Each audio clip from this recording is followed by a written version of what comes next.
Good afternoon. It's that time again, as many of you have probably noticed, and I know several of you have asked about, for us to announce where the President will be donating his quarterly salary. Last quarter, the President's salary went toward the restoration of 2 projects at a national battlefield. After his donation, additional donors quickly stepped up to bring the total gift to over $260,000. In this quarter, the President will be donating his salary to the Department of Education.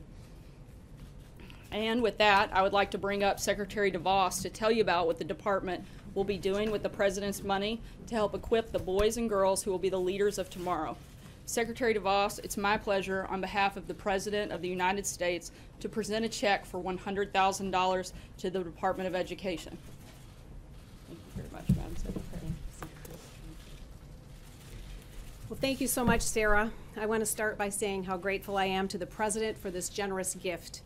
The President is committed to our nation's students and to reforming education in America so that every child, no matter their zip code, has access to a high-quality education.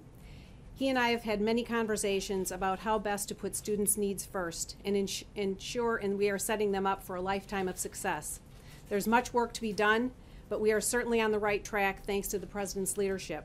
Just yesterday, Ivanka Trump and I hosted a summer reading event at the Smithsonian's National Museum of American History, where the focus was on getting young girls, aged 6 to 10, excited about learning science, technology, engineering, and math.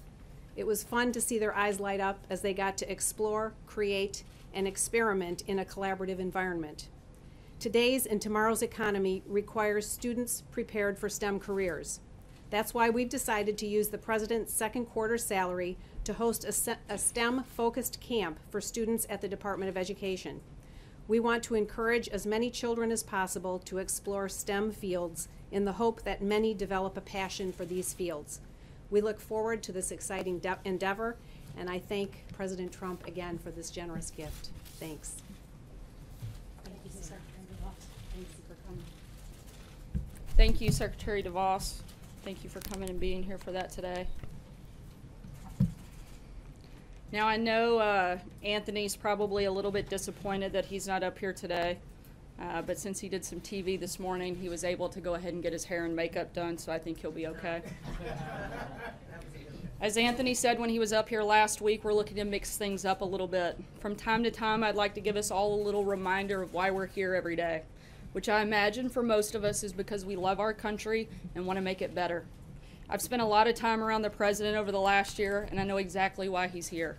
He's tough, he's a fighter, he's a strong leader, and he's somebody who deeply loves this country. And he loves its people, and he wants to make America great again. In Washington, it's often easy to go to work, get lost in the process, and forget why we're here every day. The reason we're here is to serve the American people, your potential, because in this country you still can. To remind us a little bit more often about some of the forgotten men, women, and children that we're here to serve and that the President is fighting for, we're going to start the White House briefing every once in a while with a letter or an email that we may receive from some of those individuals. To kick it off with that process, I'd like to read you a letter from 9-year-old Dylan. My name is Dylan Harbin, but everybody calls me Pickle. I'm 9 years old and you're my favorite president. I like you so much that I had a birthday about you. My cake was the shape of your hat. And then Dylan goes on to ask a few questions. How old are you? Dylan, President Trump is 71 years old. How big is the White House? The White House is 168 feet long. It's 70 feet tall on the south side and 60 feet 4 inches tall on the north. And it takes 300 gallons of white paint to cover the exterior of the White House residence. It has 132 rooms and approximately 55,000 square feet. How much money do you have? Dylan, I'm not sure, but I know it's a lot. I don't know why people don't like you. Me either, Dylan. You seem really nice. Can we be friends? I'm happy to say that I directly spoke to the President, Dylan, and he would be more than happy to be your friend. My picture is in here, so if you can, see me and say hello. Dylan, I hope you're watching because the President wanted me to personally tell you hello. Your friend, Dylan. Dylan, thanks for writing to the President, and if you're ever in Washington, D.C., I hope you'll stop by and let us show you around the White House. And with that, I'll take your questions. Steve. Sarah, Jeff Sessions was here today. What was he doing here? Did he meet with the president? And what does the president think about the conservatives who are rallying behind Jeff Sessions, saying he's essential to staying in his office? The Attorney General was here for other meetings, not with the president. It was a principals committee meeting, and did not see the president while he was here. I think the president's been very clear about where he is. He's obviously disappointed, but also wants the Attorney General to continue to focus on the things that the Attorney General does. He wants him to lead the Department of Justice. He wants to do that strongly. He wants him to focus on things like immigration, leaks, and a number of other issues, and I think that's what his focus is at this point. Well, if the Attorney General launches a leak probe, would that help his status with the president? I don't think that's the nature of the relationship. Again, I think that the president is disappointed. He stated that, and I don't think there's anything more to add beyond that at this point. Sarah, thank you. A couple of questions about the new policy on transgender service members the president announced this morning. First, what happens to transgender service members now? Are they immediately thrown out of the military? That's something that the Department of Defense and the White House will have to work together as implementation takes place and is done so lawfully. So it's possible, because I see that, the president was pretty clear in his tweet that transgender individuals, he will not accept or allow a transgender individual to serve in any capacity. So does that mean that those that are now in theater, that are now deployed to Afghanistan, for example, will have to be immediately sent home and Again, discharged? the implementation policy is going to be something that the White House and the Department of Defense have to work together to lawfully determine, and I would imagine the Department of Defense will be the lead on that and keep you posted as that takes place. Why did he decide to do this, given that during the campaign he had declared that he would protect the rights of transgender individuals? He said he would be better on this issue than Hillary Clinton, and now he's turned the clock back on this issue regarding the military. The president has a lot of support for all Americans and certainly wants to protect all Americans at all times. The president's expressed concern since this Obama policy came into effect, but he's also voiced that this is a very expensive and disruptive policy, and based on consultation that he's had with his national security team, came to the conclusion that it erodes military readiness and unit cohesion, and made the decision based on that. Kevin. Thank you, Sarah. If I could follow up on what Jonathan just said, that the president actually tweeted, "Thank you to the LGBT community. I will fight for you," while Hillary brings in more people that will threaten your freedoms and beliefs. And so I'm wondering, you said the policy, the president in general wants to protect all Americans. Does this shift in policy protect transgender Americans, and what is the message that he is attempting to send to them by making this shift in policy? And if I could follow on healthcare. Continue pushing forward until we get a new and better healthcare plan. Francesca? Thank you, Sarah. One short thing and then questions. Can you provide us with a copy of the letter that you read? Maybe even hold it up or just read a copy to us? I'll be happy to. That would be wonderful. Knock out Dylan's name, last name. Yes, thank you. But back on Attorney General Jeff Sessions, you said that he didn't meet with the president when he was at the White House this week. Has he spoken to the president this week? Do you know when the last time the two of them spoke was? I don't believe they've spoken this week. I'm not sure on the time frame. Okay, and then another follow-up on Jeff Sessions. You said that the president, you said that the president has been very clear about his position on Jeff Sessions, and yesterday the president said that he wasn't leaving him to, quote, twist in the wind. But he continued to tweet about him this morning.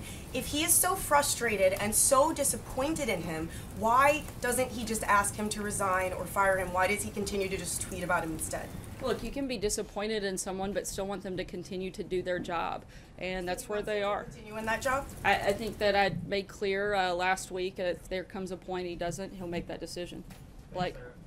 Thank you. Let me have you please clarify, if you can, some comments that the president made in the Wall Street Journal interview yesterday about tax reform. He said, and I quote here, "The truth is the people I care most about are the middle-income people in this country who have gotten, as he says, screwed. And if there's upward revision, it's going to be on high-income people." On that upward revision part, what exactly was the president talking about? Is it a revision from his plan on the personal side at 35%, or is it revising it up from the current tax code?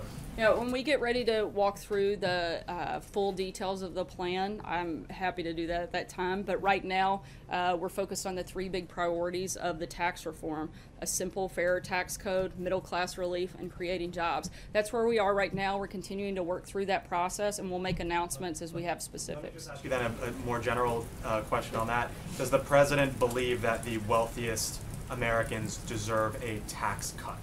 I think the president is looking and prioritizing middle-class tax relief. He's made no secret about that. That's one of the biggest priorities of the three things that he's focused on when it comes to tax reform. Jordan? Thanks, Sarah. Two questions for you. First, the president has had almost 24 hours to review the Russia sanctions legislation. Has he decided if he's going to sign that? Well, it's a little bit more complicated than that. Senator Corker actually came out earlier today and said that he's not fully supportive of where the bill stands. We expect that there's a possibility that more changes take place, and so we're going to see what that looks like before we make a final decision. But I can tell you that the White House, the president, and the entire administration, as we've said many times before, strongly support sanctions against Russia, Iran, and North Korea. My second question is the president considering looking at any kind of policy about transgender people serving in the White House now that he's tried to make a decision on transgender people serving in the military? No, once again, this was a decision based on what was best for the military and military cohesion, and on the counsel of his national security team. Go ahead, Major. So the impression we get at the Pentagon is they were a little bit flat-footed by the president's tweets. And as I understand it, this was and has been for the last couple of weeks a conversation here specifically about TRICARE coverage for transgender procedures. And it suddenly evolved for the president to then go on Twitter to announce this ban. And as you already told us, the White House and the Pentagon are going to have to lawfully implement that. Typically, when you have an announcement of this magnitude, all of that work has been done at the procedural level between the bureaucracy of the Pentagon and the White House. Why wasn't any of that work done, and why was the Pentagon caught so surprised this morning by the president's tweets on that? Yeah, as I said before, that the president's national security team was part of this consultation. You mentioned yourself that there have been ongoing conversations. When this one particular smaller issue, not a whole ban. Right. When the president made the decision yesterday, the Secretary of Defense was immediately informed, as were the rest of the national security team that had been part of this ongoing conversation. But you can't answer the question of what's going to happen to transgenders who are in the military now. Shouldn't you have been able to answer that basic question with a policy of this magnitude? Look, I think sometimes you have to make decisions, and once he made a decision, he didn't feel it was necessary to hold that decision, and they're going to work together with the Department of Defense to lawfully implement it. Okay, one last thing on Sessions, just because this is the baseline question. You said earlier the president was frustrated. Is that frustration now in the past? And does he fully have confidence in the Attorney General to carry out his duties from this day forward? The president wants the Attorney General to focus on his duties as Attorney General, and I think we've both spoken about that pretty extensively, and I don't have anything else to add. Peter? As you just announced, the president's donating a second quarter salary of $100,000 to the Department of Education, so clearly he must care about education. Why then is he calling for $9.2 billion in spending cuts to the Department of Education In Wisconsin. Not that I'm aware of. Just to follow up on that, what is the timeline for when guidance will be delivered to the Pentagon and how the president's decision should be implemented? We'll let you know when we have an announcement. Peter? Sarah, the president said this morning, or tweeted this morning, asking why the Attorney General has not fired Andrew McCabe as acting FBI director. Why hasn't the president fired Andrew McCabe as acting FBI director? The president's made an incredible nominee in Chris Wray, and he's looking forward to getting him confirmed and taking over the FBI. I think he needs to fire. Why should Attorney General Sessions fire him? Again, he's made a choice to lead that agency, and we're looking forward to getting him confirmed soon. April? Sarah, two questions. One, following up on Major with TRICARE and the transgender community. There's been a concern from the transgender community before President Trump became President Trump that if Obamacare changed to Trump care, they were wondering if they were able to get the procedures to help them to complete their phases of becoming the other sex or the other gender. What do you say to those people who are seeing this now with this ban in the military? What do you say to transgender America who wants to continue with the change. Maybe some who already had part of the change and want to do the change and are scared because of what's happening now, not for certain. What do you say to Transgender America?